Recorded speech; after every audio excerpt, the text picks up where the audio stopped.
हाँ जी, अस्सलाम वालेकुम। जी बेटा, क्या करना होता है क्लास में एंटर होते ही? कंफर्मेशन दीजिए। चलिए, अच्छा बेटे, आज हमें डिस्कस करना है स्टैंडर्ड कॉस्ट को।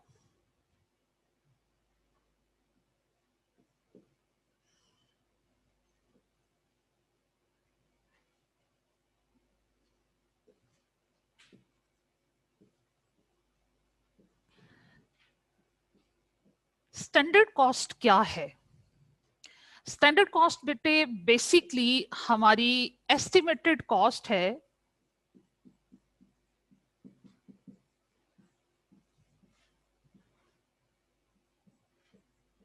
To produce 1 unit of finished goods.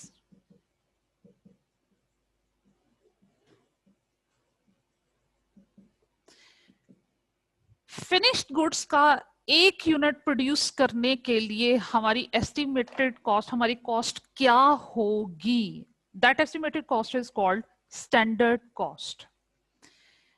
Standard cost बेटा बेसिकली आपकी बजटिंग का, आपके बजट्स की बेस है। बजटेड कॉस्ट और स्टैंडर्ड कॉस्ट में माइनर सा डिफरेंस है। आपकी बजटेड कॉस्ट भी एस्टिमेटेड होती है और स्टैंडर्ड कॉस्ट भी एस्टिमेटेड हुआ करती है, बट जो बजटेड कॉस्ट है वो एस्टिमेटेड कॉस्ट है in total for all the units produced, while estimated cost for 1 unit is called standard cost. अब इसका मतलब है कि जनाब हम बजटेड कॉस्ट कैसे फाइंड आउट किया करते हैं? यूं फाइंड आउट किया करते हैं बेटे, standard cost multiply by units to be produced. 1 unit की कॉस्ट को नंबर ऑफ यूनिट प्रोड्यूस से मल्टीप्लाई कर देंगे तो हमारे पास टोटल एस्टिमेटेड जो कॉस्ट आएगी वो कहलाती है बजटेड कॉस्ट। यूजली स्टूडेंट इस पॉइंट पे कंफ्यूज होते हैं कि जनाब क्या डिफरेंस है, कहीं पे उसने ऑल्टरनेटिवली टर्म यूज की हुई है स्टैंडर्ड कॉस्ट की, कहीं बजटेड कॉस्ट की। बात एक ही है, ये आपकी एस्टिमेटेड कॉस्ट और आपके प्लानिंग प्रोसेस को कंप्लीट करने के लिए हम यूज करते हैं। और वैसे भी देखें बेटे, आए दिन बिजनेसमैन ने कोई ना कोई नया प्रोजेक्ट स्टार्ट करना है, कोई नया प्रोडक्ट मार्केट में इंट्रोड्यूस करवाना है, एंड कीप इन माइंड नए प्रोडक्ट से रेलेवेंट डिसीजन हम फाइनल तभी करते हैं जब हमें उस प्रोडक्ट में प्रॉफिट दिख रहा हो। हम फाइनल प्रोडक्शन स्टार्ट करने से पहले जब भी किसी नए प्रोजेक्ट, किसी नए प्रोडक्ट या नए बिजनेस के बारे में डिसीजन लेना हो, उसके रिजल्ट्स को पहले हम फोरकास्ट करते हैं। हमने नया प्रोडक्ट बनाना है जनाब, उसके कितने नंबर ऑफ यूनिट हम प्रोड्यूस करेंगे, उसकी एक्सपेक्टेड सेल प्राइस क्या होगी, वो कितनी प्राइस पे मार्केट में बिकेगा, उसकी एस्टिमेटेड कॉस्ट क्या होगी, इन तमाम चीजों को पहले से ही हम फोरकास्ट करते हैं और फोरकास्टेड रिजल्ट्स की वैल्यूज की बेस पे हम एस्टिमेटेड प्रॉफिट निकालते हैं। अगर तो वो हमें प्रोजेक्ट या प्रोडक्ट प्रॉफिटेबल लग रहा हो तो हम उस प्रोडक्शन प्रोसेस को आगे फर्दर कंटिन्यू करते हैं, अदरवाइज अपनी प्लानिंग को वहीं पे वाइंड अप कर देते हैं, सम अप कर देते हैं। तो जनाब हमारे प्लानिंग प्रोसेस को कंप्लीट करने के लिए और हमें डिसीजंस लेने के लिए स्टैंडर्ड कॉस्ट की जरूरत है। ये आपके बजटिंग, जितने भी बजट्स हैं ये बेसिकली उनकी बेस है। जब तक आपके पास स्टैंडर्ड कॉस्ट नहीं होगी आप जनाब बजटेड कॉस्ट फाइंड आउट कर ही नहीं सकते। और अगर हम बजटेड कॉस्ट कैलकुलेट नहीं कर सकते तो हम कैसे ईयर के एंड में एक्चुअल परफॉर्मेंस का टारगेट्स के साथ कंपैरिजन नहीं कर पाएंगे? कंपैरिजन नहीं होगा तो परफॉर्मेंस एनालिसिस नहीं हो सकती, और जब परफॉर्मेंस एनालिसिस नहीं हो सकती तो बेटे हम, अगर परफॉर्मेंस एनालिसिस नहीं होगी तो हम फ्यूचर को अपनी फ्यूचर में फर्दर परफॉर्मेंस को इंप्रूव कैसे करेंगे? ये हमारे लिए पॉसिबल नहीं होगा। तो ये हमारा जो कंप्लीट प्लानिंग प्रोसेस है और कंट्रोल एक्शन है ये बेसिकली बेस कर रहा है आपकी स्टैंडर्ड कॉस्ट पे। जब तक हमारे पास स्टैंडर्ड कॉस्ट नहीं होगी हम बजटेड कॉस्ट कैलकुलेट नहीं कर सकेंगे, बजट्स नहीं बन सकेंगे, टारगेट्स नहीं मिलेंगे हमारे पास। जब टारगेट्स नहीं होंगे एक्चुअल में हमें क्या अचीव करना है, वो एक्चुअली में मोटिवेशन की बजाय डिमोटिवेशन होगी। तो इसका मतलब है कि जनाब हमारे पास स्टैंडर्ड कॉस्ट बहुत ही क्रूशियल पॉइंट है। अब उसके बाद नेक्स्ट में बात करते हैं कि बेटे बजट्स की आपने कुछ टाइप्स पढ़ी थी प्रीवियस चैप्टर में, थोड़ी थोड़ी थ्योरेटिकली उसको मैंने आपके साथ डिस्कस किया था कि जनाब फिक्स बजट भी होते हैं, फ्लेक्सिबल बजट्स भी होते हैं और फ्लेक्स्ड बजट्स भी होते हैं। उनकी कॉस्ट को हम कैसे कैलकुलेट करते हैं? देखो बेटे, फिक्स्ड बजटेड कॉस्ट या फ्लेक्सिबल बजटेड कॉस्ट हमने फाइंड आउट करनी हो तो जनाब वो हम कैसे कैलकुलेट किया करते हैं। जो आपकी स्टैंडर्ड कॉस्ट फॉर 1 यूनिट होती है, अगर हम उन्हें बजटेड यूनिट से मल्टीप्लाई करेंगे तो ओरिजिनल बजटेड कॉस्ट आती है। जबकि आपने फ्लेक्स्ड बजट के बारे में क्या पढ़ा हुआ है? फ्लेक्स बजट्स आपके रिवाइज बजट होते हैं जो कि हम ईयर एंड पे बनाते हैं। और क्यों बनाते हैं? For performance analysis. और परफॉर्मेंस एनालिसिस जो है ये किसके थ्रू होती है? Through variances. ओके जी। अब फ्लेक्स बजटेड कॉस्ट और आपके ओरिजिनल जो बजट्स होते हैं, फिक्स्ड एंड फ्लेक्सिबल बजट्स, उनमें और इसमें फर्क किस चीज का? एक्टिविटी लेवल का है। आपके ओरिजिनल बजट बजटेड यूनिट्स के अगेंस्ट होते हैं, जबकि आपका जो फ्लेक्स बजट है वो एक्चुअल यूनिट्स के अगेंस्ट होता है। इसका मतलब ये है कि अगर मैं स्टैंडर्ड कॉस्ट को मल्टीप्लाई कर दूंगी एक्चुअल यूनिट से, तो बेटा जी मेरे पास कौन सी कॉस्ट आएगी? फ्लेक्स बजट कॉस्ट आएगी। तो देखिए, चाहे हमने flex budgeted cost find out करनी है, ओरिजिनल बजट की कॉस्ट फाइंड आउट करनी, चाहे वो फिक्स्ड है या फ्लेक्सिबल है, हमारे लिए सबसे इंपॉर्टेंट चीज क्या है? वो है स्टैंडर्ड कॉस्ट। अब फर्दर देखिए, आपने फ्लेक्स बजट बनाना है, एक्चुअल यूनिट्स को मल्टीप्लाई करना है स्टैंडर्ड कॉस्ट के साथ, फ्लेक्स बजटेड कॉस्ट आएगी और उसकी बेस पे आपने वेरिएंसेस कैलकुलेट करते हुए परफॉर्मेंस को एनालाइज करना है। तो इट मींस कि ये सारे बेनिफिट्स हैं, ये सारे यूजेज हैं आपकी स्टैंडर्ड कॉस्ट के। ये इंपॉर्टेंस है आपकी स्टैंडर्ड कॉस्ट की। हम स्टैंडर्ड कॉस्ट को कैलकुलेट कैसे किया करते हैं?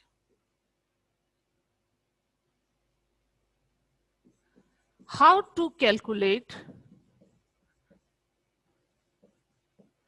standard cost? स्टैंडर्ड कॉस्ट को बेटे हम कैलकुलेट कैसे करते हैं? हमेशा element wise standard cost find out की जाती है। और एलिमेंट वाइज जब कॉस्ट की हम बात करते हैं, कॉस्ट के दो कैटेगरीज बेसिक जो ग्रुप्स हैं वो आपने पढ़े हुए हैं, production cost and non production cost. जहां तक बात है बेटे आपकी प्रोडक्शन कॉस्ट की, हम हमेशा इसको उसके 3 एलिमेंट्स में स्प्लिट करते हैं: material cost, labour cost and FOH.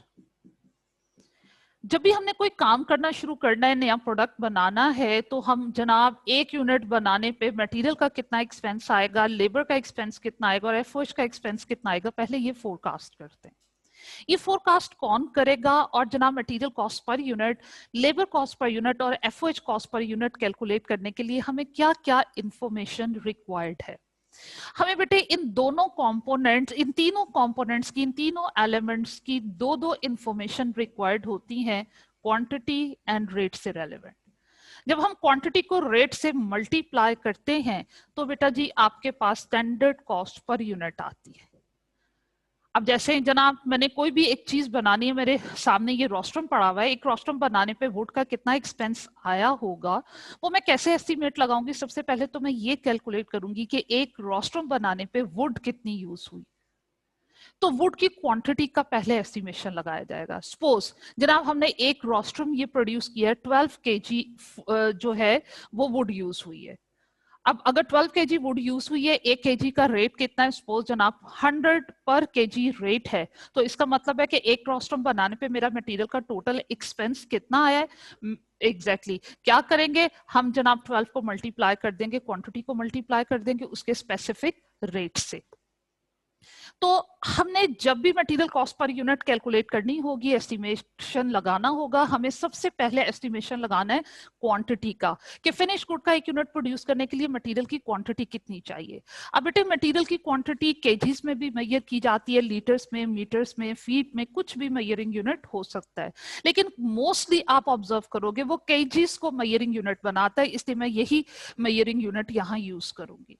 तो जब भी हमें material cost per unit forecast करनी होगी, सबसे पहले जिस चीज की फोरकास्टिंग होगी वो क्या होगी, केजीज पर यूनिट। जनाब फिनिश गुड का एक यूनिट बनाने के लिए कितने केजीज चाहिए, और उसको फिर मल्टीप्लाई कर देंगे रेट पर केजी के साथ, तो हमारे पास क्या आएगा, इन दोनों को मल्टीप्लाई करके मटेरियल कॉस्ट पर यूनिट आएगी। अब ये एस्टिमेशन कौन लगाएगा, देखिए स्टैंडर्ड कॉस्टिंग टाइम टेकिंग और डिटेल्ड वर्किंग हुआ करती है। KGs per unit, finish good का एक यूनिट बनाने के लिए हमें कितनी क्वांटिटी चाहिए, इसका एस्टिमेशन हमें कौन लगा के देगा, आपका प्रोडक्शन मैनेजर। प्रोडक्शन मैनेजर जो अपने प्रीवियस एक्सपीरियंस की बेस पे, और आपके पास जो प्रोडक्शन कैपेसिटी है, जितने रिसोर्सेज हैं, और आपके वर्कर्स की एफिशिएंसी लेवल क्या है, आपके पास जितनी मशीन्स हैं उनका एफिशिएंसी लेवल क्या है, उन तमाम चीजों को जहन में रखते हुए वो जनाब आपको बताएगा। और फिर आपने जो फिनिश गुड बनाना है वो कितना कॉम्प्लेक्स है बनाना, क्योंकि जितना फिनिश गुड्स को बनाना कॉम्प्लेक्स होगा, रॉ मटेरियल की वेस्टेज उतनी ज्यादा हो जाती है, तो उससे भी आपकी मटेरियल की क्वांटिटी जो यूज होगी वो बढ़ जाएगी, उसके बढ़ने से मटेरियल की स्टैंडर्ड कॉस्ट पर यूनिट बढ़ जाया करती है। तो आपका प्रोडक्शन मैनेजर इतनी सारी बातों को जहन में रखते हुए और प्रीवियस हिस्ट्री को देखते हुए आपको रफ एस्टिमेशन देगा कि जनाब हमें फिनिश गुड का एक यूनिट बनाने के लिए इतने केजीज चाहिए। ओके जी, प्रोडक्शन मैनेजर से हमने ये इंफॉर्मेशन ली। अब हम चलेंगे रेट के एस्टिमेशन की तरफ। रेट का एस्टिमेशन कौन लगा के देगा, जिसने रॉ मटेरियल परचेज करना है, आपका परचेजिंग डिपार्टमेंट। आप परचेजिंग डिपार्टमेंट के मैनेजर के पास जाइए कि जनाब हमें एस्टिमेशन दीजिए, नेक्स्ट ईयर में हमने इतने यूनिट्स बनाने, या दिस ईयर हमारा प्लान है कि हम नया प्रोडक्ट बनाए, उस पर ये स्पेसिफिक रॉ मटेरियल यूज होगा, आपने हमें परचेज करके देना है, बताइए मार्केट से इसकी रेट की एस्टिमेशन हमें लगा के बताइए कि इसका 1 केजी हमें मार्केट से कितने में मिलेगा। अब परचेजिंग भाई साहब क्या करेंगे, उनके सप्लायर के साथ लॉन्ग टर्म बेसिस पे कॉन्ट्रैक्ट हुए में, या तो अपने एग्जिस्टिंग सप्लायर के साथ रुजू करेंगे, उन्हें कहेंगे लास्ट ईयर हमने आपसे ये मटेरियल इतने रेट में खरीदा हुआ था, नेक्स्ट ईयर आप हमें कितने में बेचोगे। अगर उनके पास वो स्पेसिफिक रॉ मटेरियल नहीं है तो चलिए मार्केट में चले जाइए, मार्केट में नए सप्लायर्स को ढूंढिए, निगोशिएट कीजिए, उनसे फाइनलाइज कीजिए टर्म्स एंड कंडीशन, और फिर वो ये सारा काम कर लेने के बाद आपका परचेजिंग मैनेजर जो है ये इतनी डिटेल वर्किंग करने के बाद आपको इतनी सी एस्टिमेशन बताएगा कि जनाब 1 केजी नेक्स्ट ईयर में हमें कितने रुपीस में पड़ने वाला है। तो देखिए छोटी सी एस्टिमेशन आपके सिलेबस के पॉइंट ऑफ व्यू से देखा जाए, इतना सा चैप्टर, उसमें भी जनाब 1 पेज है जो डिस्कसेबल है, लेकिन इसके पीछे देखें डिटेल वर्किंग कितनी रिक्वायर होती है। तो सिंपल इज दैट कि जनाब हमने मटेरियल कॉस्ट का एस्टिमेशन अगर लगाना हो, मुझे ये जानना है कि फिनिश गुड का एक यूनिट प्रोड्यूस करने के लिए मटेरियल का एक्सपेंस कितना आएगा, उसके लिए मुझे ये 2 चीजें फोरकास्ट करनी है, क्वांटिटी एंड रेट। और ये इंफॉर्मेशन किस किस डिपार्टमेंट से मिलेगी, वो कंसर्न डिपार्टमेंट आपने जहन में रखो, और ये देखिए कि जनाब उन्हें कितनी डिटेल वर्किंग करना पड़ेगी ये इतनी सी इंफॉर्मेशन आपको प्रोवाइड करने में। तो लीजिए जनाब हमने अपने प्रोडक्शन डिपार्टमेंट से एस्टिमेशन ले लिया, रेट का एस्टिमेशन जनाब परचेजिंग डिपार्टमेंट से लिया, मल्टीप्लाई किया, हमारे पास estimated material cost per unit आ गई। लेबर कॉस्ट पर यूनिट हम किस तरह फाइंड आउट किया करते हैं, वो भी इसी तरह जनाब लेबर कॉस्ट क्योंकि टाइम पे डिपेंड करती है मोस्टली आवर्स पे, तो उसमें आपको आवर्स का एस्टिमेशन लगाना होगा। मटेरियल की क्वांटिटी केजीज, मीटर्स या लीटर्स में होती है, लेबर कॉस्ट की क्वांटिटी का मेजरिंग यूनिट हमेशा टाइम होगा। तो आपने एस्टिमेशन लगाना है कि फिनिश गुड का एक यूनिट प्रोड्यूस करने के लिए वर्कर का कितना टाइम रिक्वायर्ड होगा, आवर्स पर यूनिट की एस्टिमेशन, और फिर हम उसे रेट पर आवर से मल्टीप्लाई करते हैं, तो बेटा जी फिर हमारे पास लेबर कॉस्ट पर यूनिट आ जाती है। अब ये एस्टिमेशन हमें कहां से मिलेगी, अकाउंटेंट को ये इंफॉर्मेशन कहां से मिलती है, कॉस्ट अकाउंटेंट को फिनिश गुड का एक यूनिट बनाने के लिए कितना टाइम लगेगा, ये आपको आंसर देगा, ये भी आंसर आपको मिलेगा प्रोडक्शन मैनेजर से। वो जनाब अपने वर्कर्स की एफिशिएंसी लेवल को चेक करेगा कि हमारे वर्कर्स अगर ऑलरेडी वो यूनिट बना रहे थे तो प्रीवियस ईयर में वो कितना टाइम ले रहे थे फिनिश गुड का एक यूनिट बनाने के लिए। अब अगर आपने अपने वर्कर के ट्रेनिंग सेशन लगा दिए हुए हैं और लर्निंग कर्व थ्योरी में हमने ये बात सीख ली हुई है कि जब हम रेपिटेटिव नेचर का एक काम बार बार रिपीट करते हैं हमारा एफिशिएंसी लेवल इटसेल्फ बढ़ जाता है विदाउट ट्रेनिंग सेशन, तो उससे भी further time to complete the finish good reduce हो जाता है। तो जनाब इन चीजों को जहन में रखते हुए प्रोडक्शन मैनेजर आपको एस्टिमेशन बताएगा कि जनाब फिनिश गुड का एक यूनिट जो है लास्ट ईयर में इतने में बना था, अब हमारा टारगेट ये कि इतना टाइम हमने सेव करना है, ट्रेनिंग सेशन भी लगा दिए हुए और लर्निंग कर्व थ्योरी के अकॉर्डिंगली उनकी ट्रेनिंग भी हो गई हुई है, वो एक्सपर्ट हो गए हैं, अब उन्हें टाइम सेव करना आ गया हुआ है। और वैसे भी हम बोनस ऑफर कर दिए और बोनस के लालच में बहुत सारे लोग वैसे ही मोटिवेट हो जाते हैं। तो मोटिवेशन का मतलब ही ये है कि वो टाइम सेव करेंगे। टाइम सेव करने का मतलब है कि रेगुलर बेसिस पे time to complete one unit of finish good वो रेगुलर बेसिस पे रिड्यूस हो जाएगा। तो वो जनाब वहां से हमें एस्टिमेशन मिलेगी hours to produce one unit of finish good, फिर जनाब रेट पर आवर से मल्टीप्लाई करेंगे। अब रेट पर आवर की इंफॉर्मेशन कहां से मिलेगी, सोचिए, HR डिपार्टमेंट, बिल्कुल ठीक है। HR ह्यूमन रिसोर्स डिपार्टमेंट का काम है, उसने हायरिंग फायरिंग करनी है, जॉब जो डिस्क्रिप्शन है वो बतानी है, आपकी जॉब ड्यूटीज क्या होती हैं, वो सारी इंफॉर्मेशन उनके पास होती है। तो उनके पास जाइए, एम्प्लॉइज के साथ जो कॉन्ट्रैक्ट हुए हैं at the time of hiring वो क्या है, एनुअल बेसिस पे इंक्रीमेंट्स क्या देने हैं, तो रेट का एस्टिमेशन आपको HR डिपार्टमेंट से मिलेगा। इन कंसर्न डिपार्टमेंट से इंफॉर्मेशन ली, मल्टीप्लाई किया, लीजिए आपके पास लेबर कॉस्ट पर यूनिट आ गई। अब हम चलते हैं जनाब प्रोडक्शन कॉस्ट के थर्ड एलिमेंट की तरफ, और वो थर्ड एलिमेंट है आपके पास एफओएच कॉस्ट। एफओएच कॉस्ट चाहे वेरिएबल हो या फिक्स्ड हो, ये भी लेबर आवर्स पे ही बेस करती है। अब लेबर आवर्स की इंफॉर्मेशन आप ऑलरेडी कर चुके हुए होंगे, तो आपने क्या करना है, वही आवर्स पर यूनिट जिसका एस्टिमेशन आप लेबर कॉस्ट के लिए ले चुके हो, वही आवर्स आपने यहां कैरी फॉरवर्ड कर देने for the calculation of FOH cost per unit. अब क्या करोगे जनाब, अब आपने उसको रेट से मल्टीप्लाई करना है, रेट पर आर, तो आपके पास एफओएच कॉस्ट पर यूनिट आ जाएगी।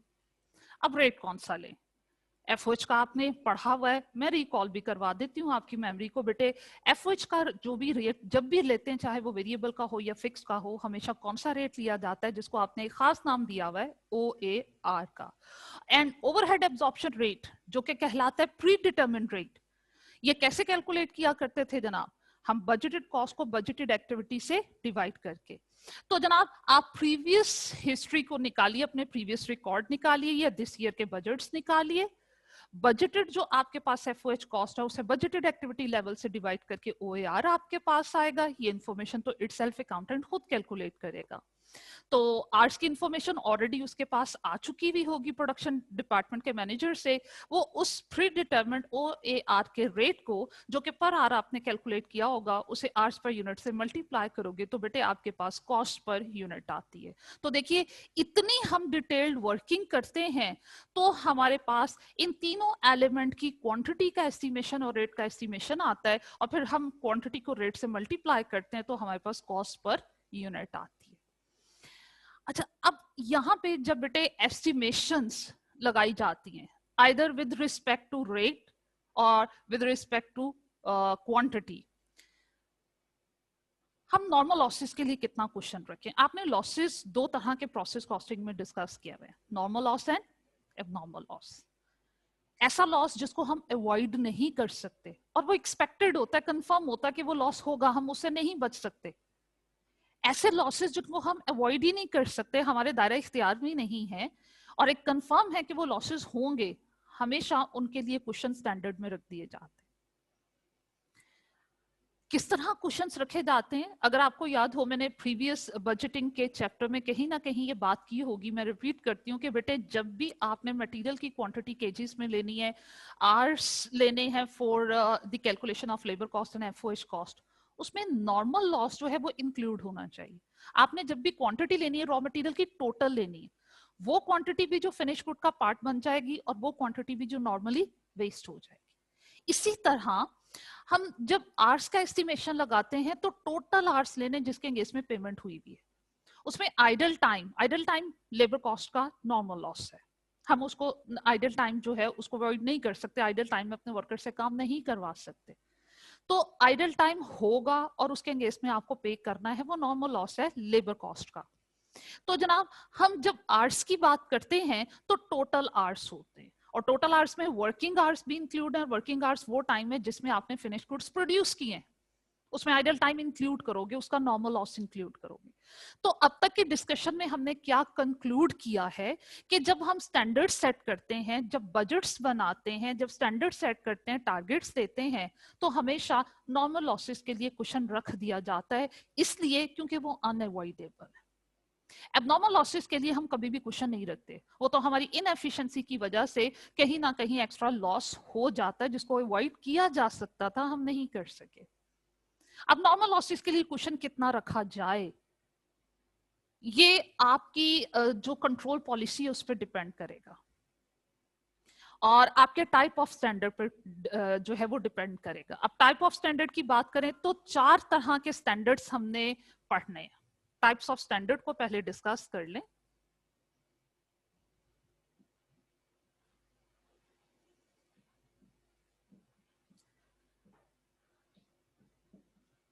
Types of standards, basic 2 standards की कैटेगरीज होती हैं, 2 तरह के स्टैंडर्ड्स होते हैं,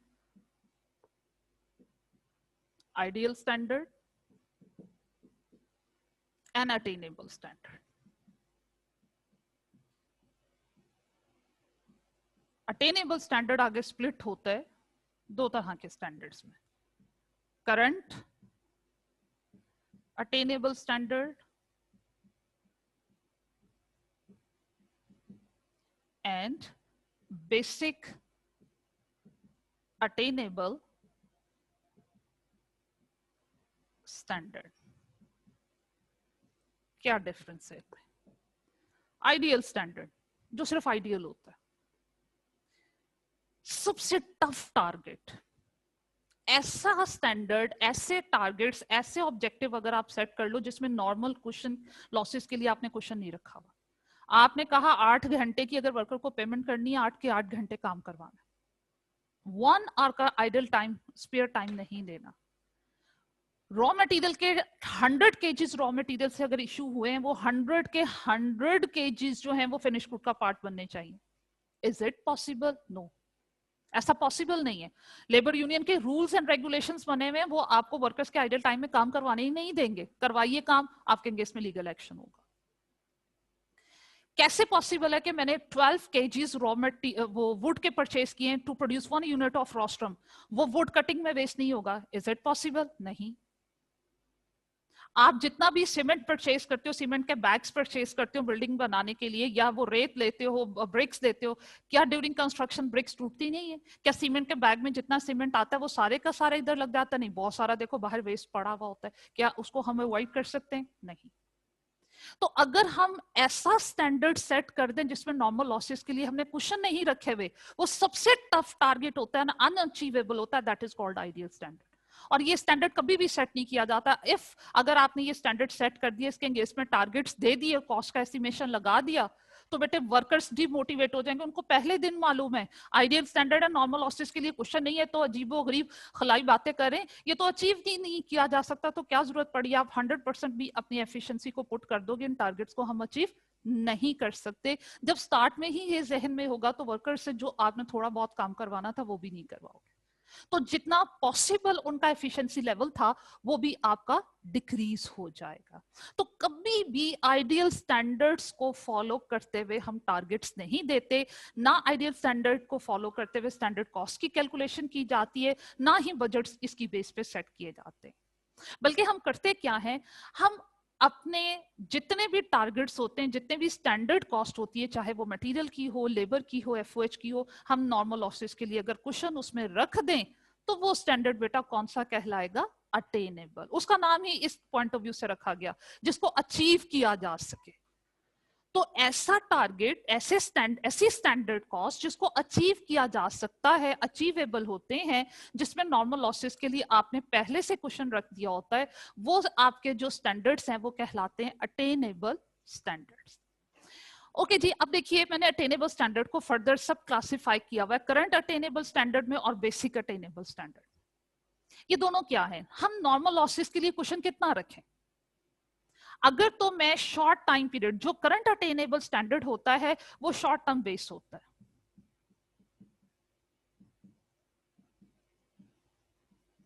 और ये लॉन्ग टर्म बेस होता है। मेरे पास करंटली क्या है, मेरे करंटली प्रोडक्शन रिसोर्सेज कितने, मेरे करंटली वर्कर्स कितने ट्रेंड है, उनका स्किल लेवल क्या है, मेरे पास मटेरियल की कैटेगरी कितनी है। शॉर्ट टाइम बेसिस पे, शॉर्ट टर्म में विद इन अ ईयर मैं जो रिसोर्सेज यूज कर सकती हूँ उनकी कैपेसिटी क्या है, उसकी बेस पे अगर अटेनेबल स्टैंडर्ड सेट करूं और नॉर्मल लॉसेस को सेट करूं तो वो बेटे मेरे करंट अटेनेबल स्टैंडर्ड होते हैं। लेकिन लॉन्ग टर्म बेसिस पे डेफिनेटली जितने भी बिजनेसमैन हैं लॉन्ग टर्म बेसिस पे इंप्रूव करना चाहते हैं। वो चाहते हैं कि जनाब अगर आपका पहले मटेरियल का कटिंग में जो वेस्ट हो जाता है वो 1 kg का अगर होता है against 10 kg of raw material, उसको रिड्यूस करना चाहते हैं। और उसके लिए उन्होंने प्लान किया हुआ है कि नियर फ्यूचर में 2 सालों तक 3 सालों तक कोई ऐसी मशीन ले आएंगे जिसमें पावर की यूजेज भी कम होगी, मटेरियल का लॉस भी कम होगा, वर्कर्स का टाइम भी बचेगा। बट वो लॉन्ग टर्म में आपका ऐसा प्लान है, उससे लॉन्ग टर्म में फर्दर लॉसेस कम होंगे। अगर लॉन्ग टर्म जो है वो फोरकास्टिंग करोगे अपने एफिशिएंसी लेवल की और अपने रिसोर्सेज की, उसकी बेस पे अगर आप स्टैंडर्ड सेट करोगे अटेनेबल, तो वो कौन सा होगा? बेसिक अटेनेबल स्टैंडर्ड होगा, और ये एप्लीकेबल होगा फॉर मेनी इयर्स। लेकिन जो शॉर्ट अटेनेबल आपका करंट अटेनेबल स्टैंडर्ड होता है, ये आपकी करंट परफॉर्मेंस लेवल पे बेस करता है। ये मैक्सिमम 12 मंथ्स को कवर अप करता है और 1 ईयर को कवर अप करता है। नेक्स्ट ईयर के लिए आपको दोबारा से करंट सिचुएशन के अकॉर्डिंगली स्टैंडर्ड को सेट करना पड़ता है। बेहतर तो यही है कि बेटे डायनामिक एनवायरनमेंट है, डायनामिक एनवायरनमेंट में मोस्टली करंट अटेनेबल स्टैंडर्ड को ही सेट किया जाता है, क्योंकि स्टैटिक एनवायरनमेंट हो तो लॉन्ग टर्म आप जो है वो प्रिडिक्शन एक्यूरेटली दे सकते हो, लॉन्ग टर्म बेसिस पे फोरकास्टिंग एक्यूरेटली हो सकती है। इसे स्टैटिक एनवायरनमेंट हो तो बेसिक को रिकमेंड करेंगे, लेकिन डायनामिक एनवायरनमेंट में मोस्टली करंट अटेनेबल स्टैंडर्ड को फॉलो करते हुए हम स्टैंडर्ड कॉस्ट कैलकुलेट करते हैं। लीजिए जनाब, आपकी चैप्टर की डिस्कशन कंप्लीट हो गई। कुछ उसने एग्जांपल्स दिए हैं, बहुत इजी हैं, कुछ भी नहीं करना। मैंने आपके सामने यहाँ लिखा है कि ये देखो, यहाँ लिखा हुआ है कि मटेरियल लेबर और एफओएच की पर यूनिट कॉस्ट कैसे निकालते हैं। जनाब उसने वही कॉस्ट आपको कैलकुलेट करना सिखाई हुई है, तो वो आपके सामने, और ये चीज मैटर करेगी। जो नेक्स्ट बड़ा इंपॉर्टेंट चैप्टर हमने मंडे से स्टार्ट करना है, कि जनाब ये चीज जहन में रहे कि स्टैंडर्ड कॉस्ट 2 वेरिएबल्स पे बेस करती है। आपकी स्टैंडर्ड कॉस्ट जो है वो 2 कंपोनेंट्स पे, 2 वेरिएबल पे बेस करती है। एक क्वांटिटी है और दूसरा क्या है? रेट है। तो जस्ट क्वांटिटी की इंफॉर्मेशन भी क्वेश्चन में गिवन होगी, रेट की इंफॉर्मेशन भी गिवन होगी। आपको क्या करना है? कैलकुलेटर बस पकड़ना है, मल्टीप्लाई करना है, तो लीजिए आपकी स्टैंडर्ड कॉस्ट आ गई। तो चलिए इसकी प्रैक्टिस भी कर लेते हैं।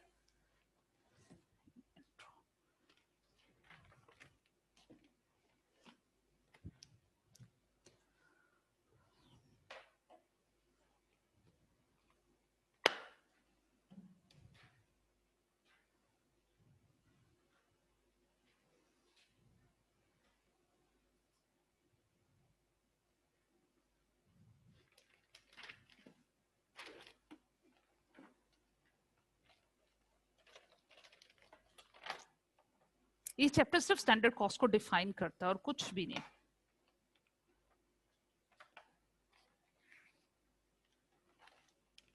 पहले एक काम करते हैं, छोटी सी कॉम्प्रिहेंसिव एग्जांपल है, ये सॉल्व करते हैं। एग्जांपल नंबर 3, पेज नंबर 323 पे। अब बात बेटे, ये कैलकुलेटर मुझे पकड़ गया, thank you. Comprehensive example number 3 है जनाब आपके पास, पेज नंबर 323 पे। इसमें क्या कहते हैं? A company manufacture product Y, आप सब ने निकाल लिया होगा आपकी बुक्स में, page number 323। A company manufacture product Y, and due to the nature of production process there is some idle time, and it has been estimated that normal amount of idle time is 20% of hours worked. इसको underline कीजिए। Idle time का जो normal loss है labour cost के point of view से वो 20% लेना है, लेकिन कौन से आवर्स का? आवर्स वर्कड का। देखो टोटल आवर्स किसके इक्वल होते हैं? हाँ शाबाश, टोटल आवर्स जो होते हैं पेड वो इक्वल होते हैं वर्किंग आवर्स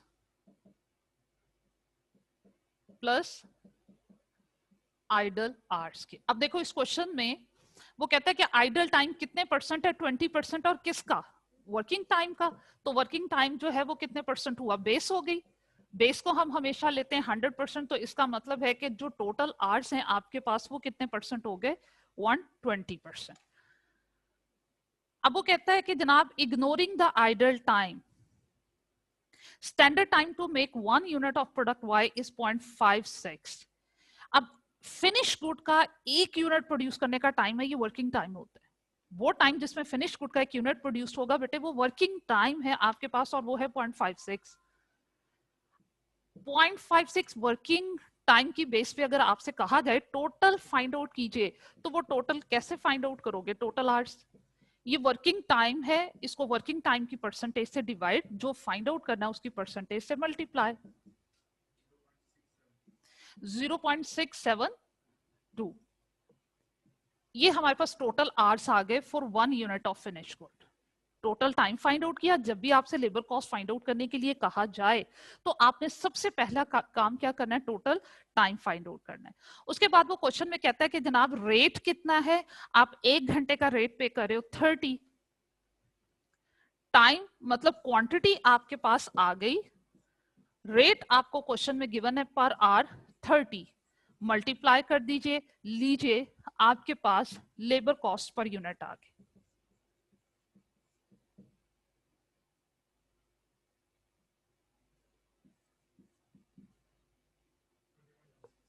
ट्वेंटी 20.16 ये आपके पास है जनाब लेबर कॉस्ट पर यूनिट। और अब ये मुझे बताइए किस स्टैंडर्ड, किस टाइप ऑफ स्टैंडर्ड के अकॉर्डिंगली ये आपने कैलकुलेट की है। इसमें आपने नॉर्मल लॉसेस को इंक्लूड कर दिया। विदाउट नॉर्मल लॉस, मूवीज क्या हुआ, विदाउट नॉर्मल लॉस आपके पास जो वर्किंग टाइम था वो 0.56 था, और नॉर्मल लॉस इंक्लूड कर लेने के बाद ये आपका हो गया 0.672। मूवीज दोबारा से,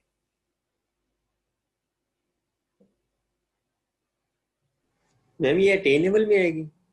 हाँ शाबाश, बिल्कुल। ये आपने किस स्टैंडर्ड के अकॉर्डिंगली इसको सेट किया, अटेनेबल। अगर वो क्वेश्चन में कहता है कि इसको आइडियल स्टैंडर्ड के अकॉर्डिंगली सेट करो, तो फिर आपने क्या करना था, नॉर्मल लॉस को इग्नोर कर देना था।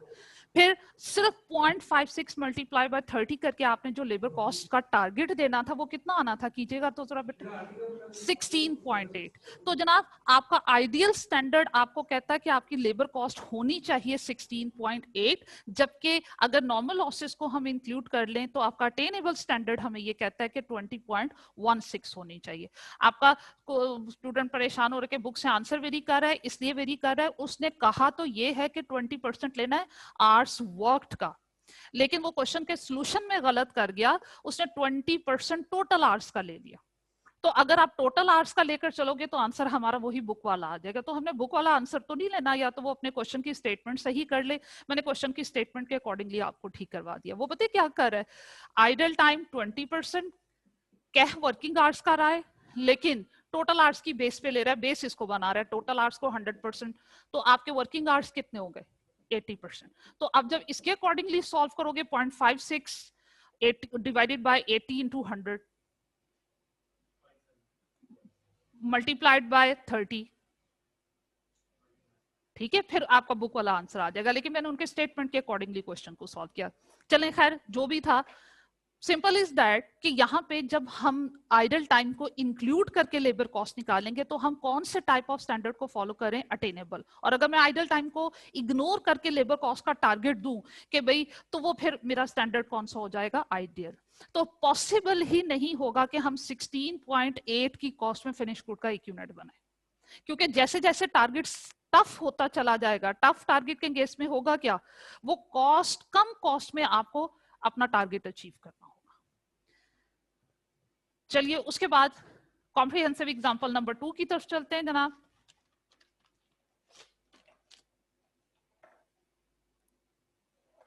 A company manufactures 2 products, L'Oreal and Hardy. In year 1, it budgets to make 6,000 units of product L'Oreal, L'Oréal तो नहीं, exact L'Oréal 2000 units of product Hardy. आपने पहले वाले एल यूनिट के 6000 यूनिट्स प्रोड्यूस करने और हार्डी के आपको 2000 यूनिट्स प्रोड्यूस करने। अब उससे रेलेवेंट उसने तमाम के तमाम रिसोर्सेज को यूटिलाइज करते हुए आपको एल के और एच के बारे में हर एलिमेंट के पॉइंट ऑफ व्यू से क्वांटिटी और रेट बता दिया। कहता है जनाब एल का एक यूनिट बनाने के लिए रॉ मटेरियल एक्स के 3 kgs चाहिए और एक्स के 1 kg का रेट कितना है वो जनाब सेकंड टेबल में दिया हुआ 3।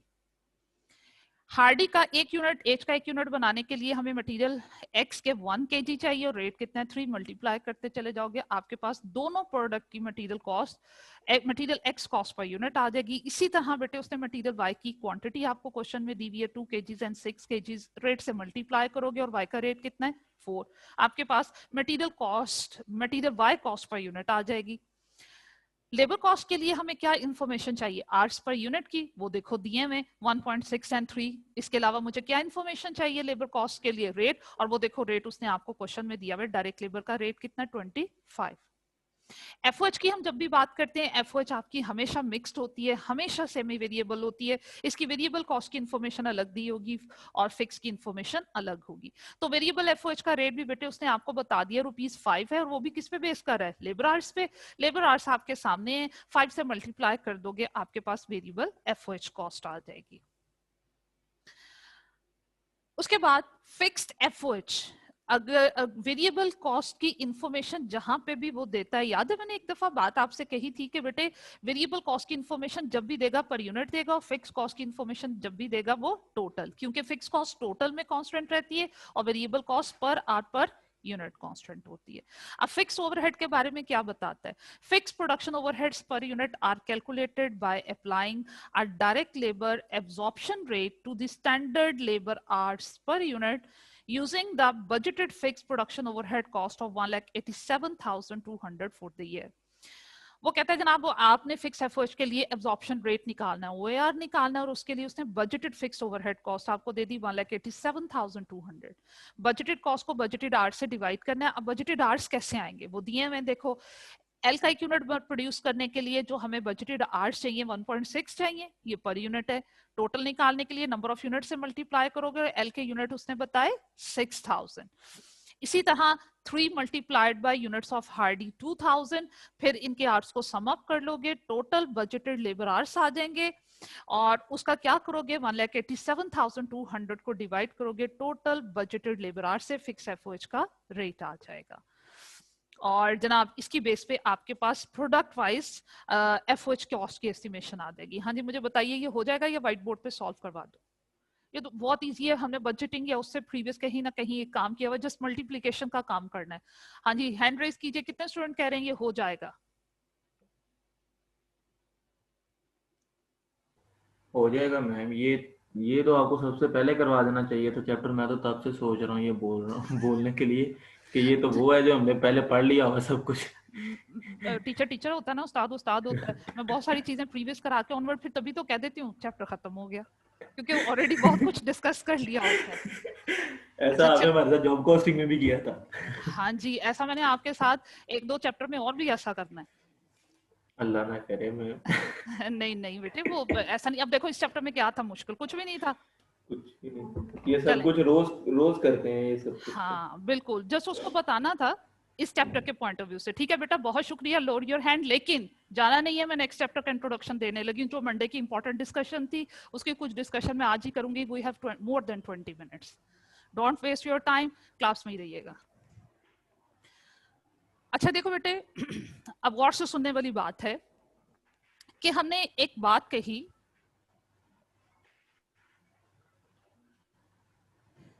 कि हम वेरिएंस एनालिसिस के लिए, हमारा नेक्स्ट चैप्टर है वेरिएंसेस। वेरिएंस का मतलब होता है डिफरेंस।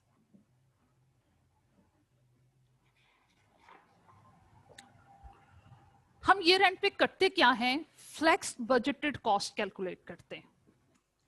क्यों करते हैं? परफॉर्मेंस को एनालाइज करने के लिए। अभी हमने सीखा कि फ्लेक्स्ड बजटेड कॉस्ट कैसे कैलकुलेट की जाती है। स्टैंडर्ड कॉस्ट फाइंड आउट करते हैं, जो हमने प्रीवियस चैप्टर में कैलकुलेट की और बहुत से चैप्टर्स में और भी कैलकुलेट करते चले आए हो। स्टैंडर्ड कॉस्ट जो आपने कैलकुलेट कर ली होगी, अगर हम उन्हें एक्चुअल यूनिट्स प्रोड्यूस्ड से मल्टीप्लाई करते हैं तो हमारे पास फ्लेक्स बजटेड कॉस्ट आती है। अब एक्चुअल में कितने यूनिट प्रोड्यूस हुई है हमें ईयर एंड पे पता चलता है, तो इसलिए ईयर एंड पे ही ये बजट बनता है। क्यों बनाते हैं, मैंने बार बार रिपीट किया, परफॉर्मेंस एनालिसिस के लिए। और परफॉर्मेंस एनालिसिस कैसे होती है? Through the calculation of variances. Okay जी, तो अब ईयर एंड पे स्टेप नंबर 1 परफॉर्मेंस एनालिसिस के लिए क्या है? फ्लेक्स बजटेड कॉस्ट कैलकुलेट करनी है। फिर हम क्या करते हैं, इसका कंपैरिजन करते हैं एक्चुअल कॉस्ट के साथ। अब एक्चुअल कॉस्ट कैसे आती है जनाब? Actual cost per unit multiplied by actual units produced.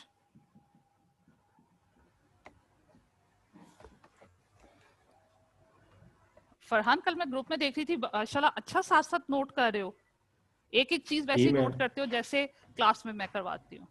वो इजी हो जाएगा, जब फाइनल एग्जाम्स आएंगे ना तो वो जस्ट एक ही दफा उन चीजों को देखो, लेक्चर जहन में होता है तो वो मेमोरी रिकॉल हो जाती है, फौरन से रिवीजन हो जाती है। तो ओके जी, हम ईयर एंड पे क्या करेंगे? स्टेप नंबर 1 में फ्लेक्स बजटेड कॉस्ट को कैलकुलेट करेंगे। एक्चुअल कॉस्ट की इंफॉर्मेशन हमारे पास सम अप होकर आ चुकी भी होगी। उसके बाद हम क्या करते हैं, माइनस कर दिया करते हैं फ्लेक्स्ड बजटेड कॉस्ट और एक्चुअल कॉस्ट को, और इनमें जो डिफरेंस आता है दैट इज कॉल्ड वेरिएंस।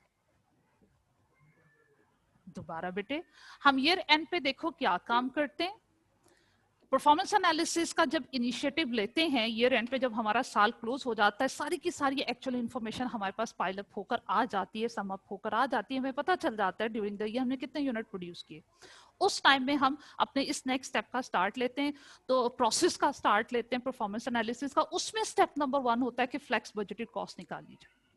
अब फ्लेक्स बजटेड कॉस्ट के लिए स्टैंडर्ड कॉस्ट का एस्टिमेशन तो आपने साल के शुरू में ले लिया होगा, क्योंकि जो ओरिजिनल बजट हम बनाते हैं चाहे वो फिक्स्ड है या फ्लेक्सिबल है, उसके लिए भी तो हमें स्टैंडर्ड कॉस्ट चाहिए ना। तो स्टैंडर्ड कॉस्ट का जो एस्टिमेशन है वो तो हमने ईयर के स्टार्ट में ले लिया हुआ था। स्टैंडर्ड कॉस्ट ईयर के स्टार्ट में हम कैलकुलेट कर चुके थे, अब वही इंफॉर्मेशन कैरी फॉरवर्ड होगी आपके फ्लेक्स बजट में। एक्चुअल यूनिट प्रोड्यूस से मल्टीप्लाई होगी, फ्लेक्स बजटेड कॉस्ट आएगी। इसका कंपैरिजन फिर हम एक्चुअल कॉस्ट के साथ करते हैं। फ्लेक्स बजटेड कॉस्ट बेसिकली है क्या? अगर हम अपने वर्ड्स में सिंपली इसको डिफाइन करें तो बेटे, एक्चुअल में जो मैंने काम कर लिया, एक्चुअल में जो मैंने यूनिट प्रोड्यूस कर लिए, उसके लिए कॉस्ट होनी क्या चाहिए थी as per standard. As per standard actual जो मैंने यूनिट प्रोड्यूस किए उनके लिए कॉस्ट होनी क्या चाहिए थी, वो फ्लेक्स बजटेड कॉस्ट है। और एक्चुअल में कॉस्ट कितनी इंकर्ड हुई वो एक्चुअल कॉस्ट है, और इन दोनों का जो डिफरेंस है दैट इज कॉल्ड वेरिएंस। हाँ नहीं, इसमें आपने अकाउंटिंग में प्लस माइनस नहीं, मैं एक्चुअल को पहले लिख देती हूँ, फ्लेक्स को बाद में लिख देती हूँ, वो प्लस माइनस में कन्वर्ट हो जाएगा, माइनस प्लस में। कॉस्ट अकाउंटिंग, फाइनेंशियल अकाउंटिंग में कहीं प्लस माइनस नहीं होता, बिहेवियर्स होते हैं जो अभी मैं आपके साथ जाके आगे डिस्कस करूंगी। चलें, यहाँ पे थोड़ा सा मैं आपको ये भी बता देती हूँ कि वेरिएंसेस 2 तरह के होते हैं, favourable and adverse.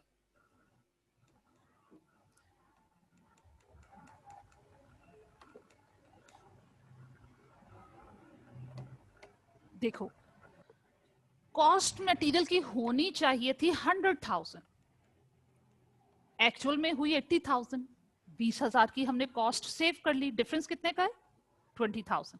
1 lakh cost होनी चाहिए थी मटेरियल की, लेकिन एक्चुअल में जो मटेरियल की कॉस्ट इंकर्ड हुई वो 80,000 थी, डिफरेंस कितने का था 20,000। ये वेरिएंस है। ये वेरिएंस की अमाउंट तो हमने कैलकुलेट कर ली कि 20,000 का डिफरेंस है, अब हमने उसका बिहेवियर भी डिफाइन कर कि भाई होनी चाहिए थी 1 लाख, कम हुई है, इससे तो मेरी एक्चुअल परफॉर्मेंस इंप्रूव हुई है।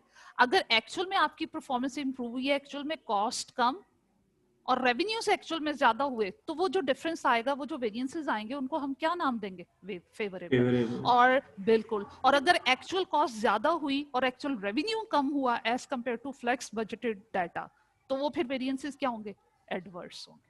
तो भाई फेवरेबल वेरिएंसेस हमारी अच्छी परफॉर्मेंस को शो करते हैं, एडवर्स वेरिएंसेस हमारी एडवर्स परफॉर्मेंस को शो करते हैं। जब फेवरेबल वेरिएंसेस आते हैं तो हम रिवॉर्ड्स देते हैं अपने एम्प्लॉयज को, उनको रिवॉर्ड्स देते हैं, किसी को इंक्रीमेंट्स अच्छे लगा दिए, किसी को प्रमोशन दे दी, बोनसेस दे दिए। और क्या रिवॉर्ड देने ये हम बेटा उनको पहले से ही बताया हुआ होता है कि भाई अच्छा काम करोगे, ये टारगेट्स अचीव करोगे, जितने % टारगेट अचीव करोगे, जितने % एफिशिएंसी लेवल आपका बढ़ता चला जाएगा, जितने ज्यादा फेवरेबल वेरिएंसेस होंगे उतने ज्यादा हम आपको रिवॉर्ड्स देंगे। और इन केस अगर डिफरेंस नेगेटिव आता है, एडवर्स आते हैं कि एक्चुअल में कॉस्ट ज्यादा हो गई, टारगेट था 1 लाख कॉस्ट का, वो टारगेट आपने 1 लाख की बजाय 1,50,000 में अचीव किया, जो 50,000 की एक्स्ट्रा कॉस्ट थी, वो एडवर्स परफॉर्मेंस है, वो एडवर्स वेरिएंस है। फिर हम एडवर्स वेरिएंस को इन्वेस्टिगेट करते हैं। इन्वेस्टिगेशन करने के बाद रीजंस ढूंढते हैं कि वेरिएंसेस अराइज क्यों हुए थे, गलती कहां थी। और जब वेरिएंसेस की रीजंस हमारे सामने आती हैं, हम उसे 2 कैटेगरीज में स्प्लिट कर देते हैं। कुछ रीजंस ऐसी होंगी जिनमें मैनेजर का कोई कसूर ही नहीं था। अब हुआ क्या था प्रीवियस डेज में जनाब, जब हमारे पास यहाँ पे स्टार्ट में मार्च में जो है लॉकडाउन लगा, एकदम से जो है वो बहुत सारी चीजें बंद हो गई, लोगों की जॉब्स चली गई, महंगाई भी अरूज पे चली गई, लोगों ने स्कूल की फीसेस, कॉलेजेस की फीसेस को जो है वो स्टॉप कर लिया। जाहिर बात है जब सर्कल स्टॉप होता है, प्रीवियस पैसे पेरेंट्स के पास इनकम नहीं आएगी, वो बच्चों के ड्यूज कहाँ से पे करेंगे, ये प्रॉब्लम आता है। तो देखें इससे कितने एडवर्स इश्यूज रेज हुए। क्या इसमें कोई एक सिंगल कंपनी, कोई एक सिंगल मैनेजर रिस्पॉन्सिबल हो सकता है? नो। तो हम एडवर्स वेरिएंसेस को इन्वेस्टिगेट करते हैं, रीजंस फाइंड आउट करते हैं कि रीजन थी क्या। अगर रीजन उनके कंट्रोल में हो सकती थी, वो उनको अवॉइड कर सकते थे, लेकिन अवॉइड कर नहीं सके, कर सकते थे, उनका कसूर था, उनके केस में कंट्रोल एक्शन लिया जाता है। और कंट्रोल एक्शन कितना स्ट्रिक्ट होगा और क्या कंट्रोल एक्शन लिया जाएगा, ये भी पहले से आप अपने एम्प्लॉइज को कम्युनिकेट कर देते हो साल के शुरू में। रिवॉर्ड देना है तो कितना देना है, कंट्रोल एक्शन लेंगे तो क्या कंट्रोल एक्शन होगा। और अगर रीजंस ऐसी हुई जिनमें कोई कसूर नहीं था आपके मैनेजर्स का, वो उनके लिए अनकंट्रोलेबल फैक्टर्स थे, तो फिर हम कंट्रोल एक्शन नहीं लेंगे, बल्कि उन फैक्टर्स की एडजस्टमेंट अपने नेक्स्ट ईयर के टारगेट्स में कर देंगे। तो बेटे जो वेरिएंसेस होते हैं उनके बिहेवियर की बेस पे हमें पता चलता है कि परफॉर्मेंस अच्छी थी या बुरी थी। तो अभी हमने यहाँ क्या सीखा, वेरिएंस बेसिकली क्या है, it is the difference of flex budgeted cost and actual cost. और वेरिएंसेस बेटे 2 तरह के होते हैं, फेवरेबल भी हो सकते हैं और एडवर्स भी हो सकते हैं। प्लस माइनस में आपने कभी भी इस चीज को सीखना नहीं है। अब जरा गौर कीजिएगा, फ्लेक्स बजटेड कॉस्ट का फॉर्मूला भी आपके सामने मैंने लिखा हुआ है, और actual cost, total actual cost find out करने का फॉर्मूला भी लिखा हुआ है। इन दोनों में देखिए एक पॉइंट कॉमन है, और वो कॉमन पॉइंट कौन सा है? Actual produced. बिल्कुल, एक्चुअल यूनिट प्रोड्यूस ये कॉमन फैक्टर है। इसकी वजह, इसका मतलब ये है कि डिफरेंस जो है वो एक्चुअल यूनिट प्रोड्यूस्ड की वजह से डिफरेंस नहीं आता, वो तो कॉमन पॉइंट है उन दोनों में। फिर डिफरेंस किसकी वजह से राइज होता है? कॉस्ट की वजह से। जो पर यूनिट कॉस्ट है वो एक आपके पास स्टैंडर्ड कॉस्ट है और एक आपके पास एक्चुअल कॉस्ट है। तो वेरिएंस की जिम्मेदारी, डिफरेंस आने की रीजन जो है, या तो वो standard estimated cost per unit है या एक्चुअल कॉस्ट पर यूनिट है। जहां तक बात है बेटे एक्चुअल कॉस्ट पर यूनिट, वो तो जो एक्चुअल में इंकर्ड होनी थी हो चुकी, उनको भी इन्वेस्टिगेट करेंगे। लेकिन ये प्रॉब्लम भी तो हो सकता है कि जो हमने कॉस्ट का एस्टिमेशन लगाया था वहां कहीं गड़बड़ हो। और मोस्टली वेरिएंस अराइज होने की जो रीजन होती है वो होती है स्टैंडर्ड कॉस्ट। वेरिएंस अराइज होने की जो सबसे बड़ी रीजन होती है बेटे वो स्टैंडर्ड कॉस्ट होती है। फरहान म्यूट कीजिएगा बेटे। हाँ जी, अभी नोटिफिकेशन आया था बेटे, मैं नाम नहीं पढ़ सकी। आकिब आप थे बेटे?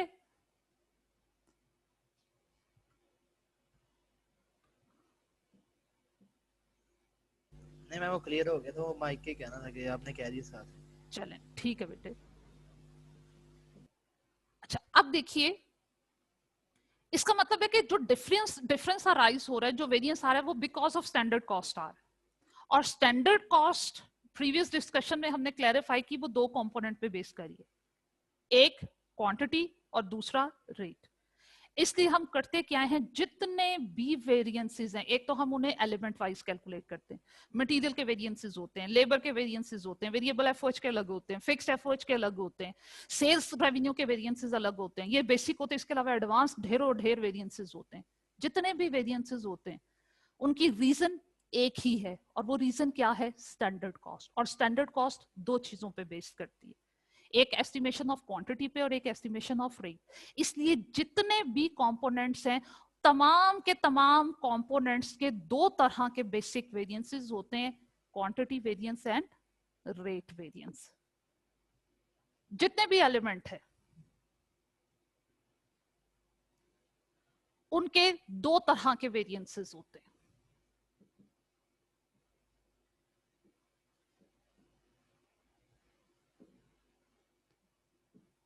Quantity variances and rate variances. अब इनके बेसिक फॉर्मूलाज क्या हैं, बस वो एक दफा समझ लीजिए। आपको material, labour, variable FOH, fixed FOH, sales revenue, advance variance, किसी का फॉर्मूला याद करने की जरूरत नहीं होगी। वो टिप क्या है, सुनिएगा गौर से। अभी हमने बोला कि वेरिएंस है क्या, डिफरेंस। किस चीज का डिफरेंस है, फ्लेक्स बजटेड कॉस्ट का और एक्चुअल कॉस्ट का। ओके जी, ये बात क्लियर हो गई। वेरिएंस कहते हैं डिफरेंस को, किस चीज का डिफरेंस लें, स्टैंडर्ड का और एक्चुअल का तो लेना है, लेकिन क्वांटिटी वाइज या रेट वाइज। तो जब क्वांटिटी का वेरिएंस होगा तो क्वांटिटी का डिफरेंस ले लें, जब रेट का वेरिएंस होगा तो रेट का डिफरेंस ले लें। लीजिए, आपने बेसिक फॉर्मूला बना लिया। क्वांटिटी के वेरिएंस पे आपने करना क्या है,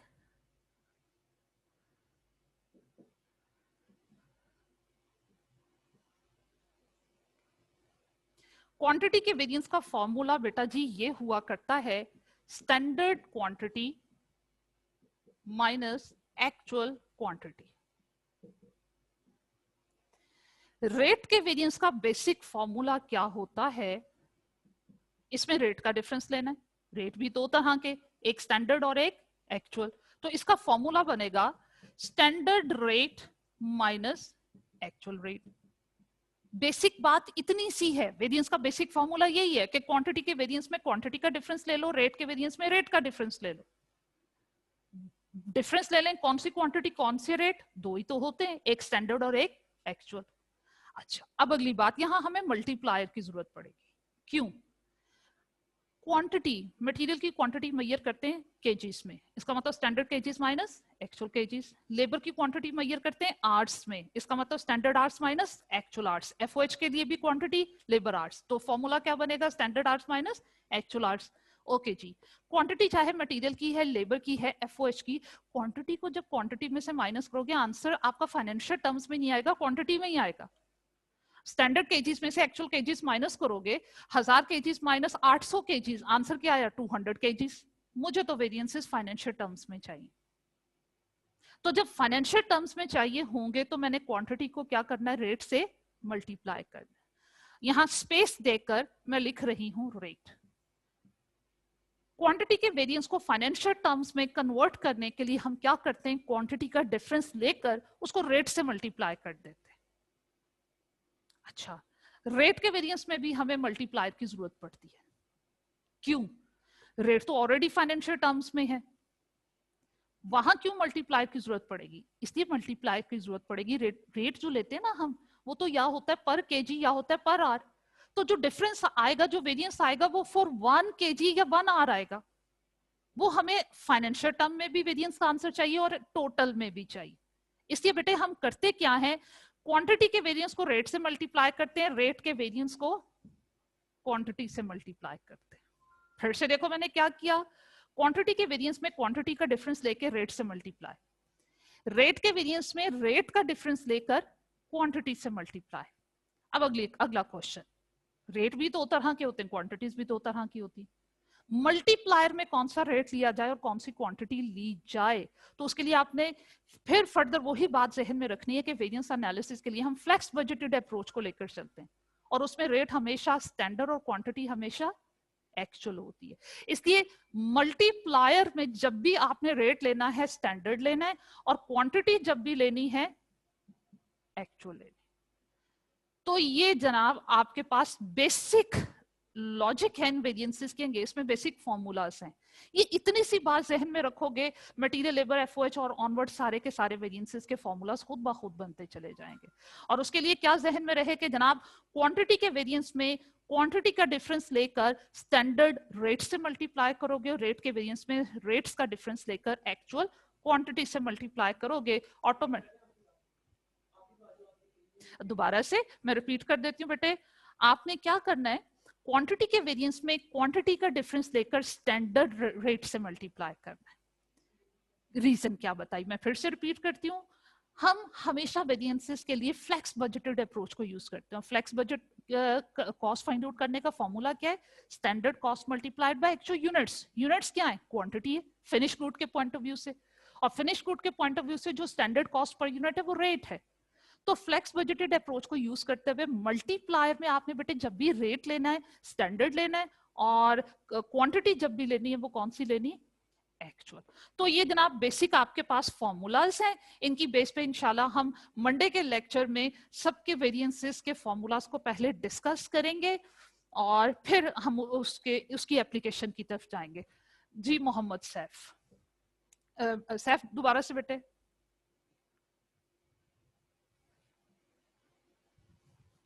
अस्सलाम वालेकुम मैम। वालेकुम अस्सलाम जी बेटे। मैम कल ऑफ है क्लास? मुझे अभी तक जो इन्फॉर्मेशन है वो यही है कि शायद कल ऑफ है। Okay ma'am. ठीक है, अगर हुई भी क्लास तो वो मैसेज आ जाएगा। वैसे मेरा ख्याल है कि अभी तक जो मेरे पास इन्फॉर्मेशन है कि वो कल ऑफ है। Okay ma'am. ठीक है, ओके बेटा जी, अल्लाह हाफिज।